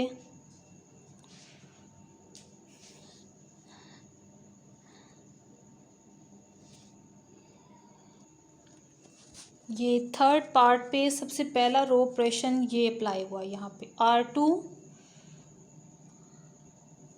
- 2R1, ठीक हो गया। रो ऑपरेशन है सो ये यहाँ पर अप्लाई हुआ। उसके बाद कॉलम ऑपरेशन ये इधर आ गया।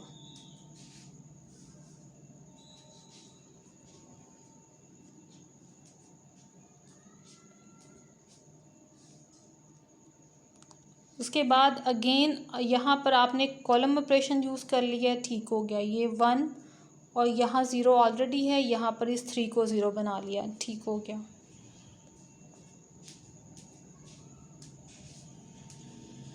अब रो वाइज यहाँ से -2 आपने रिमूव किया है,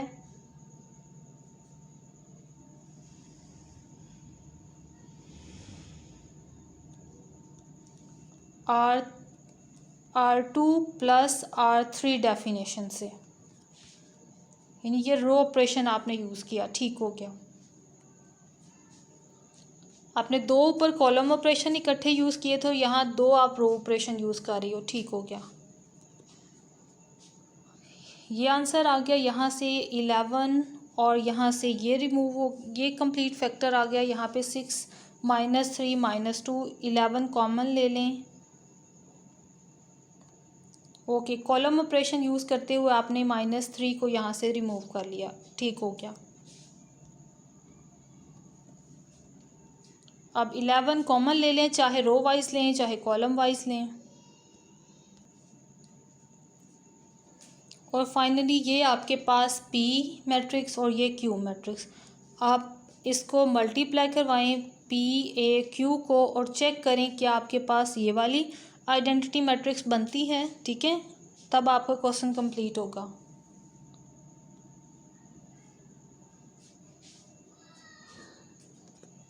नेक्स्ट ये आपके पास फोर्थ पार्ट आ गया, 1 2 0 -1 3 4 1 2 अप टू सो ऑन, ठीक हो गया। ये रो ऑपरेशन कॉलम ऑपरेशन के लिए वेक्टर्स यहाँ सेट किए, P के लिए यहाँ पर और Q के लिए यहाँ पर।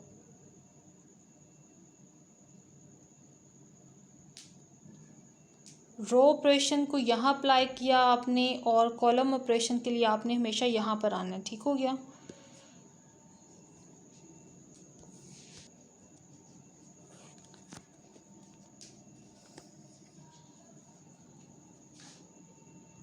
यहाँ पर अगेन रो ऑपरेशन आप यूज़ कर रही हो, R3 - 2R2,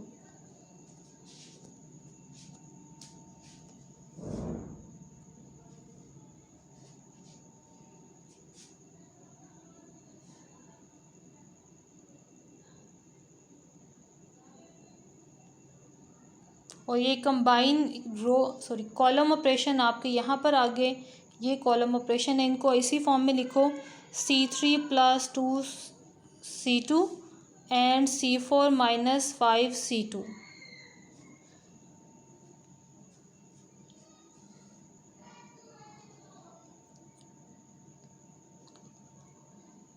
ठीक हो गया। इस -7 को यहाँ से अभी रिमूव करना है, तो ये कॉलम वाइज ही हुआ। कॉलम आपने ये अप्लाई करते हुए सॉल्व किया, C4 + 7C3, ठीक हो गया। और ये B यहाँ पे ऐसे ना लिखें।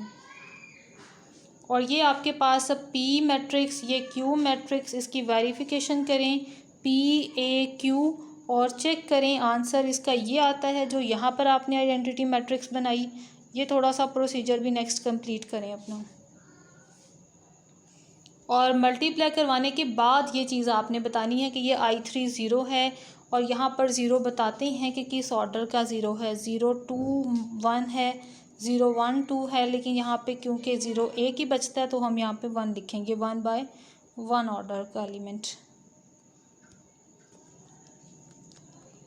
Question number 10, using the row operation show that the matrix has no inverse.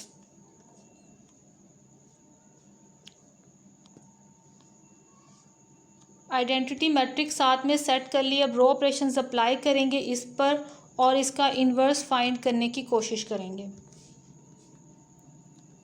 Row operations आपने भी यहाँ पर अपोजिट लिखे हुए हैं।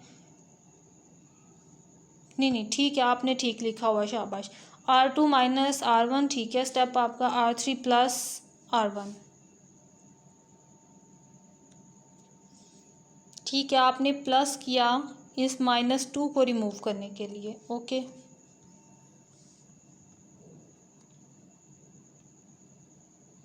उसके बाद R3 minus 6R1 step apply हुआ तो ये फैक्टर आगे सेम, इसे 3 से मल्टीप्लाई करवा लिया। ओके, आपने कॉमन ले लिया, ठीक हो गया। -1/4 1/12 ये टर्म्स कॉमन आ गई, ठीक हो गया। अब वही स्टेप साथ साथ आप आइडेंटिटी मैट्रिक्स पे भी अप्लाई करते जाओगे, ठीक है, सेम इसी प्रोसीजर से। और ये R3 प्लस R2 किया तो ये सारी रो यहाँ पर ज़ीरो आ गई। और इन्वर्स फाइंड आउट नहीं किया जा सकता अगर रो ऑपरेशंस अप्लाई करते हुए कोई एक रो ज़ीरो हो जाए, ठीक है। इसी तरह कॉलम ऑपरेशंस अप्लाई कर रहे हैं तो अगर कोई एक कॉलम ज़ीरो हो जाएगा तो भी हम इन्वर्स फाइंड नहीं कर सकते, उस मैट्रिक्स का इन्वर्स पॉसिबल नहीं होगा। नेक्स्ट है A इन्वर्स B इन्वर्स। ये हमारे पास B इन्वर्स गिवन है। Compute AB whole inverse. ये फार्मूला है AB inverse is equal to B inverse A inverse. तो B इन्वर्स यहाँ पर और A इन्वर्स यहाँ पर, इन दोनों की मल्टीप्लिकेशन करवाएंगे तो हमारे पास AB होल इन्वर्स का आंसर आ जाएगा। वीडियो अगर तेज़ हो तो आप पास करके उसको इजीली नोट करो, उसे लिखो, उसे सुनो, ठीक है। ये AB होल इन्वर्स का आंसर आ गया यहाँ पे। क्वेश्चन नंबर 11 जो है वो इनर प्रोडक्ट से रिलेटेड है, इसलिए वो आप उसी चैप्टर में करोगे। क्वेश्चन नंबर 12 है let A and B are idempotent matrices, यानी अब आइडेम्पोटेंट का मतलब है A² is equal to A and B² is equal to B। Further हमें ये कहा जा रहा है show that if AB is equal to BA then show that AB is idempotent. और इसका मतलब ये है कि ये चीज़ हमने प्रूफ करवानी है AB whole square is equal to AB। और ये कंडीशन हमें गिवन है, ये 3 कंडीशंस हमें गिवन है। हम आर्बिट्ररी यहाँ से सॉल्यूशन स्टार्ट कर रहे हैं। आर्बिट्ररी मल्टीप्लाई करवाते हैं स्क्वायर को ही। स्क्वायर का मतलब होता है कि ये 2 टाइम्स मल्टीप्लाई हैं। एसोसिएटिव लॉ होल्ड करता है मैट्रिक्सेस में, इसलिए हम उस लॉ को यूज़ कर रहे हैं। BA is equal to AB हमें गिवन है, वो यहाँ पे मैंने वैल्यू रिप्लेस कर दी।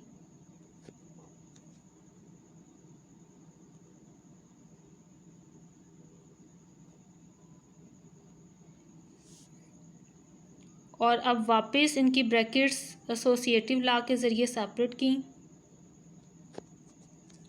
और ये आ गया मेरे पास A² और ये B²। ऊपर कंडीशन गिवन है A² A है और B² B है, सो ये हमारा प्रूव हो गया। और सेकंड पार्ट है ये प्रूव करवाएं if A transpose is idempotent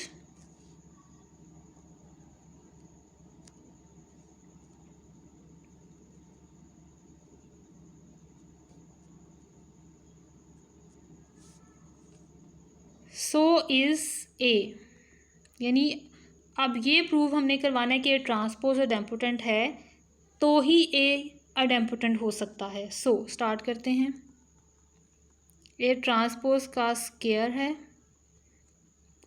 और हम ये यहाँ से कंडीशन जानते हैं, हमें गिवन है ये कि ये इज़ इक्वल टू है A ट्रांसपोज, ये गिवन है।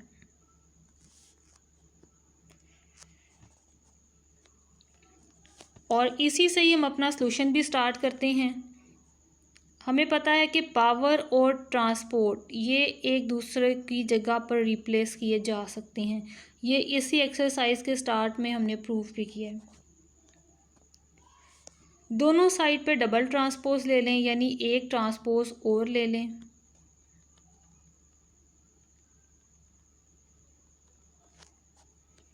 जहाँ भी डबल ट्रांसपोज आए, ट्रांसपोज वहाँ से रिमूव हो जाता है। So A square is equal to A आ गया, यानी ये भी आइडेम्पोटेंट हो गया हमारे पास। Question number 13 and the most important question number 12 भी इम्पोर्टेंट है, क्वेश्चन नंबर 13 भी इम्पोर्टेंट है, ठीक है। और मैंने आपको 8 का 5th पार्ट भी इम्पोर्टेंट बताया है यहाँ से। क्वेश्चन नंबर 8 का फर्स्ट और सेकंड भी इम्पोर्टेंट है। 6 पार्ट में आपको 4 और फर्स्ट की अच्छी सी प्रैक्टिस करनी चाहिए। और क्वेश्चन नंबर 2 जो है वो शॉर्ट क्वेश्चन के लिए। Okay, if A is an n by n nilpotent matrix show that I n है identity of order n, In minus A is non singular. हमने प्रूफ करवाना है ये नॉन सिंगुलर है, और अगर ये नॉन सिंगुलर है तो इट्स मीन इसका इन्वर्स पॉसिबल है, ठीक है। तो अब हम इसी कंडीशन को, इसी प्रॉपर्टी को यूज़ करते हुए प्रूफ करवाएंगे। निलपोटेंट क्या होता है? निलपोटेंट ऐसी मैट्रिक्स जिसकी हम पावर लेते जाएं तो उसकी पावर कहीं ना कहीं जाके उसकी मल्टीप्लिकेशन का आंसर हमें ज़ीरो दे, यानी A P is equal to zero हो where P is any positive integer. Let A be nilpotent matrix then A P equal to zero for some positive integer. और अब हमने यहाँ से ये मैट्रिक्स ली, एक्चुअल में ये मैट्रिक्स ही है, In भी एक मैट्रिक्स है, ए भी मैट्रिक्स है, और दो मैट्रिक्सेस की सब्ट्रैक्शन भी एक मैट्रिक्स है, और ये इन्वर्स। और इस पे यहाँ पे मैंने अप्लाई किया,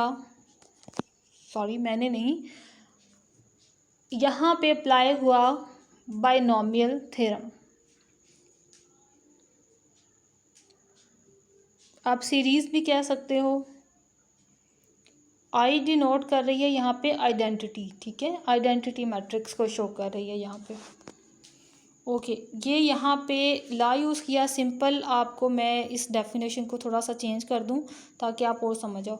ये इसका फार्मूला यूज़ किया हमने, ठीक है। ये इसका फार्मूला, एक एक्स की जगह पर ए और 1 आ गया यहाँ पर, और आइडेंटिटी, और जैसे यहाँ पे 1 एक्स से मल्टीप्लाई होकर सिर्फ एक्स लिखा हुआ है, इसी डेफिनेशन से यहाँ पे आइडेंटिटी और ए मैट्रिक्स को मल्टीप्लाई करवा के हमने ए लिखा हुआ है। हाँ, ये यहाँ पे लिखी भी हुई है सीरीज़, ठीक है, शाबाश। इस तरह ही डिटेल बताते हैं। ओके,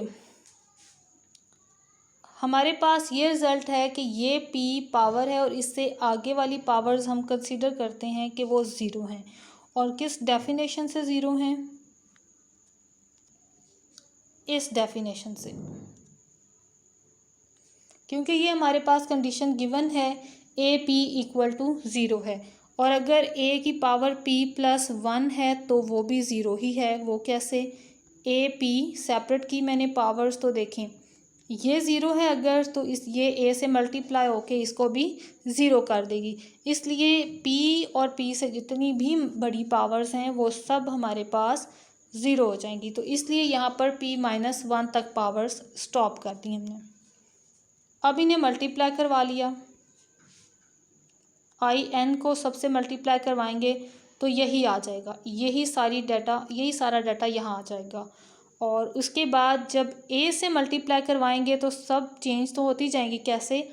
एक एक पावर इंक्रीज़ हो जाएगी। ये a आ जाएगा, ये a square, a cube up to so on, और ये पावर क्या बनेगी?